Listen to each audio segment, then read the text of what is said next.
Guys अस्सलाम वालेकुम। तो आज है निम्रा की बर्थडे। तो इसने ये इनबॉक्स और ये देखेंगे ये इसने इनबॉक्स किया है। ये इसका बर्थडे गिफ्ट था। ठीक है, ये इसको मिली है चॉकलेट और कब कर रही है सेलिब्रेशन।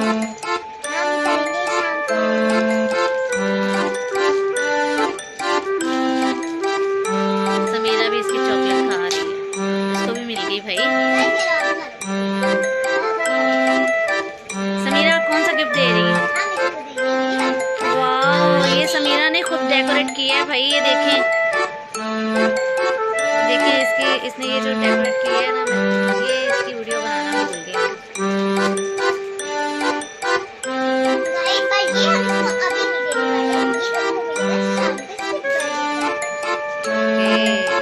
सरप्राइज है।